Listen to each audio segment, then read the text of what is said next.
Hey everybody, this is Moonbase Alpha. Thanks for watching. So we're going to do a little bit of a dirty hands review here. I've been working in my machine shop and, hey, clean up hands, ain't nobody got time for that. So we're going to be taking a look at the Hudson H9 here. An interesting gun, and this gun's been hyped and sold, and I think oversold to the gun buying public over the last year. And I want to interject a slight dose of reality into this conversation, because this gun makes a lot of promises, and in my opinion it really needs some design refinement, and also I think Hudson really needs to dial back some of their marketing, because they market this gun as having an ultra low bore axis. But I want to show you something real quick, folks. This is the first thing I'm going to do on video, and I know people would say I am a filthy liar if I don't show it to you in person. This is a Glock 17, Gen 4 Glock 17, pretty much unmodified. I've got a new set of sights on this gun because I prefer H9's straight 8s. But have a look at the bore axis. I want you to look at these two guns next to each other. And, you know, if I put these guns web to web in my hand, Hudson markets their gun as having an ultra low bore axis. And I swear to God, you'll look at my knuckles, they're lining up right next to each other. I'm trying my best to line the sights up there so you can see. Yes, the Glock has a slightly higher bore axis by probably maybe 5 thousandths, maybe 10 thousandths of an inch, but it is not that much. If you put them slide to slide here, don't worry, my head is out of the way. These are pointed straight up and I'm way off to the side. But if you see these slide to slide, the Hudson has maybe a slightly lower bore axis than the Glock, but it is so minuscule and so tiny of a difference that I would say it's almost a moot point. So this Glock 17 here is available at your local gun store. Well, not this particular one here, but a Glock 17 Gen 4. You can buy them brand new in the box. They're like, what, 500 bucks or something like that, and you could get one slightly used for 450 or something along those lines. The Hudson H9, almost unavailable everywhere. Doesn't sell for anything less than 1,000 or 1,100 bucks or so. These guns are a little over twice the price of a Glock, and it maybe has a lower bore axis by a tiny fraction of an inch. And it may very well be slide height, to be honest with you. It might not even be bore axis, which is why I showed you the front of the barrels in sort of relationship to the slide height, because it could just be, on the Glock, if you look at if you measure the height of the top of the bore here to the top of the slide, it could just be a larger difference, and so it might presumably just perceive to be a bigger difference than it really is. I would say the bore axis in the Hudson H9 is damn near identical to a Glock 17. And it's double the price, and there's some aspects about the gun that I really like that are definitely improvements over a Glock, but I'm saying if it's bore axis you're after, you just want a low bore axis, the Glock is going to do pretty much identical work, in my opinion. As far as lowering bore axis goes, the Hudson's been oversold, and a lot of people are acting like it's the greatest thing since sliced bread, especially the guys over at InRange, which I respect the heck out of Carl and Ian. Great guys, really, really nice guys, great reviewers. They do a fantastic job at deep diving into the engineering aspects of guns and such, and I'm not sure why they haven't really covered that before. At least I haven't seen it. That they haven't really been comparing the Hudson H9. They've been doing a lot of work with the H9, but they haven't really been comparing the H9 to other contemporary pistols, like, for example, the Glock, which this gun is 30-year-old technology these days. These came out in the 1980s, and so this gun is really, really old tech. But I think that this gun, the Glock 17, is a way, way better bang for the buck. It does pretty much the same thing. You might not like the grip angle or whatever, but that's something that you could change by getting an M&P. And oh, by the way, if you took an M&P, a Smith & Wesson M&P, it'd be almost identical in terms of bore axis there, too. So this gun, the H9, is not really everything that Hudson says that it is. They say it's got this amazing low bore axis, it shoots super well, and I agree it shoots super well, but I attribute it more to the massive amount of weight in the front of the gun than any sort of lowered bore axis. It has more to do with the fact that ergonomically this has got a huge, what would be essentially a barrel compensator on any other gun. But it's got this huge bulbous mass of steel up front that is causing the gun to sit flat in your hands when you fire the gun. This is acting as a counterbalance. I don't think that the shooting dynamics of the H9 have anything to do with bore axis. I think they have to do with weight and where the weight distribution is in the gun. I think they're absolutely wrong about it being bore axis. I think it has everything to do with the weight. So there are two other main criticisms I can level against the Hudson H9. And the two of them come from two distinctly different parts of the gun. The first being the magazines. Now, this gun is unloaded. This magazine is absolute crap. I have had issues with all three of the mags that Hudson included with my pistol. This particular magazine, when I first got it out of the box, would not load past 11 rounds, and so I had to actually remove the floor plate, take the follower out, and found there were a bunch of plastic flashing mold lines basically that were left over from the casting process of the Teflon follower that's in this magazine. Additionally, it was rubbing up against, you see this weld right here? This weld is actually pushed inside the magazine. It's actually pushed down into the actual body of the mag itself. And you can see where the follower actually rubs against this. So I had to take it out and sand it. And after a fair amount of break-in of this magazine, I was finally able to actually push 15 rounds into this mag. Now, this mag still rattles like a maraca, which tells you that it is binding somewhere. That is a real issue, and this mag design is just not that good. I know basically Hudson modeled this after the 5900 series Smith & Wesson guns, and what I would suggest Hudson do going forward is ditching this mag entirely and just using like legit store-bought Smith & Wesson M&P mags. Those don't typically have issues. You know, they have to account for this grip angle and size. I get that, but what I would do is I would take the M&P 2.0 compact magazine. It's a 15-round mag. And yes, I understand they're very much akin. The 5900s and the M&Ps are very similar. They're related guns, but they've been improved over time. And I would literally buy Smith & Wesson brand magazines and use those with this gun. You know, there are lots of other guns that are compatible with Glock magazines. Make the Hudson H9 compatible with M&P 2.0 compact mags. You know, if you want the 15-round capacity, you're kind of worried about the size of the gun. And even if they have to grow the grip a little bit for the extra 2 rounds for the full-size M&P, I think that is a better magazine than this, and it would save them a lot of time and effort in engineering, because this magazine needs a lot of work. It's not up to snuff. This also has contributed to reliability issues in a lot of other people's guns. Now, this gun is fed reliably for me, but I haven't put that many rounds through it. So I couldn't tell you, you know, how reliable is it in the long run, but I do know other people who've put, you know, a couple hundred to several thousand rounds through their H9s, and they've had problems. Failures to feed, failures to extract.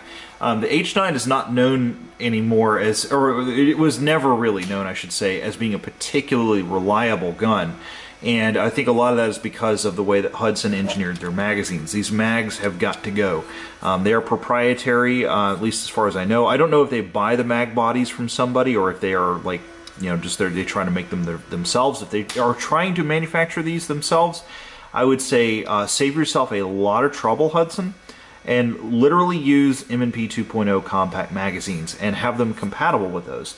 You know, even if you have to buy them OEM from Smith & Wesson, if you want to, you know, have your own base plate on it or something like that, fine, do that, but that's what I would do. I would just use the magazines from a reputable, well-known, reliable pistol instead of trying to go your own way and reinvent the wheel.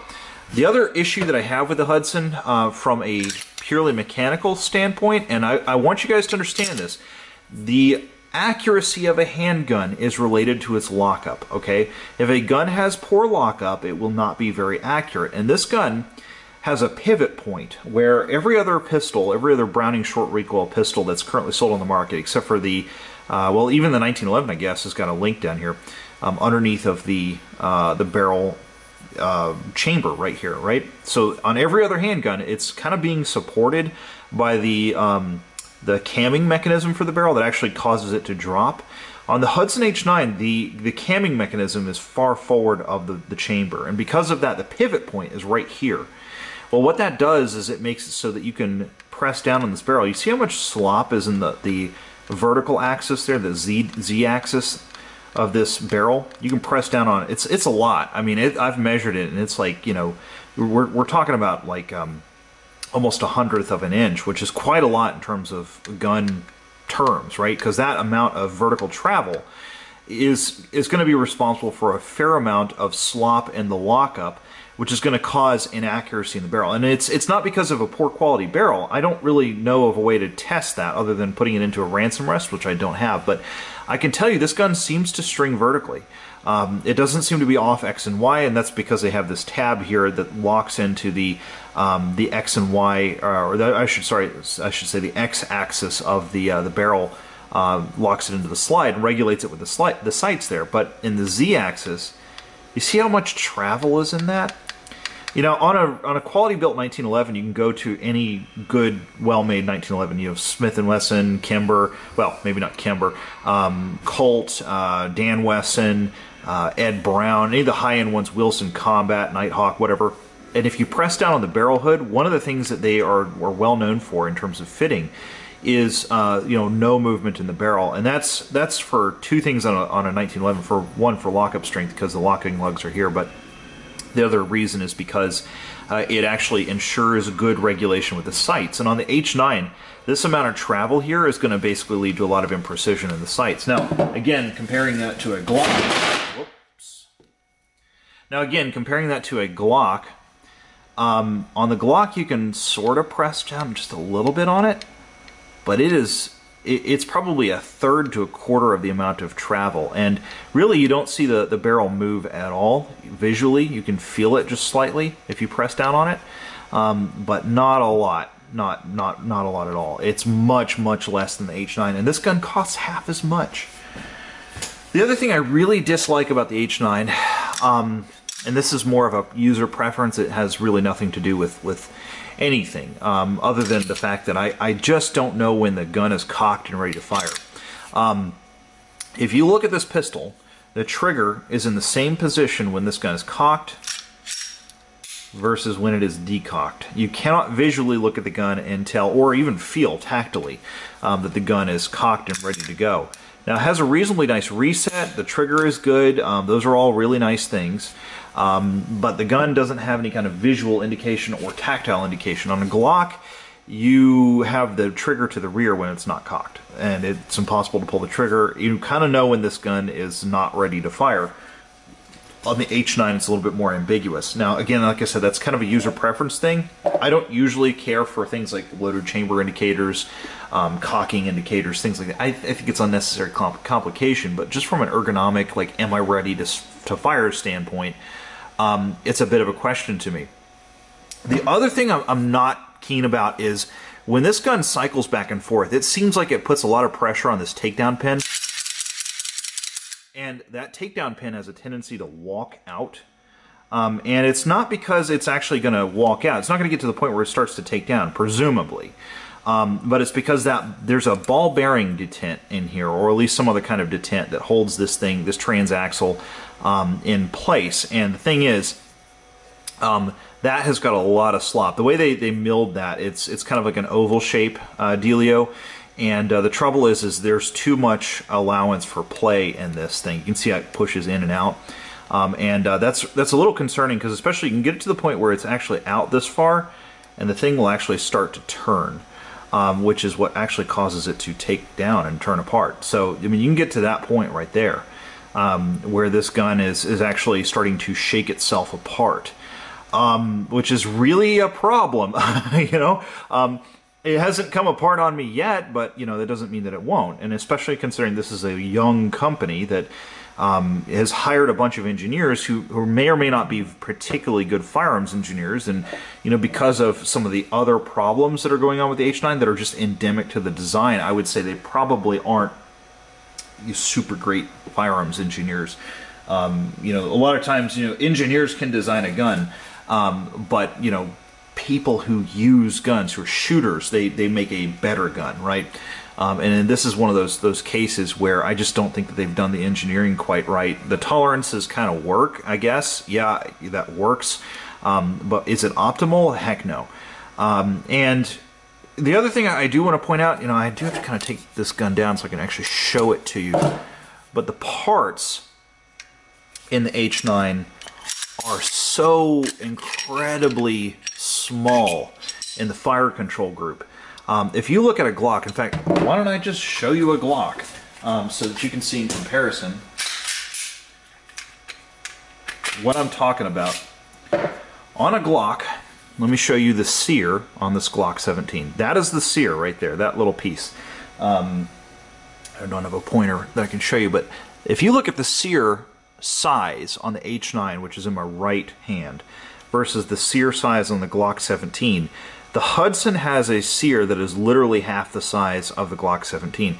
This is a safety problem because the sear is what holds the striker in place. And, you know, in theory, you could have a situation in which the gun actually runs full auto on you. If this were to break and you still had the trigger depressed, you would actually have the gun run full auto because you'd actually be depressing the passive firing pin blocker, and if there was no sear to hold the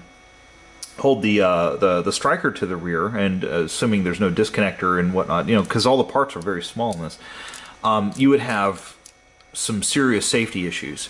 I'm concerned about the size of that sear. The other thing is the striker sear surface. I mean, have a look at the difference between the Hudson. Not only is the sear surface much smaller on the Hudson than the Glock, which is right there, that striker is, it has less material behind it, and so the actual amount of shear strength work required to shear this little piece off there is much, much lower than the Glock. The Glock is a more durable design.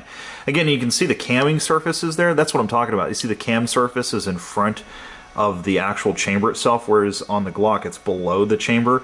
And so the axis on which this pivots is in front of the chamber, which allows this to move up and down much more readily than the Glock.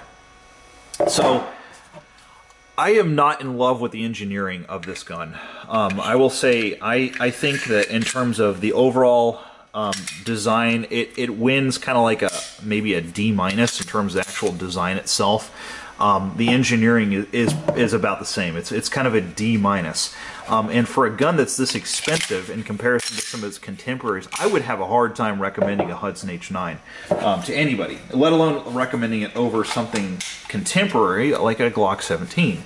You know, if you're going out and you're buying your first pistol or something like that, and you're looking at this Blade Runner looking thing, which looks awesome, don't get me wrong.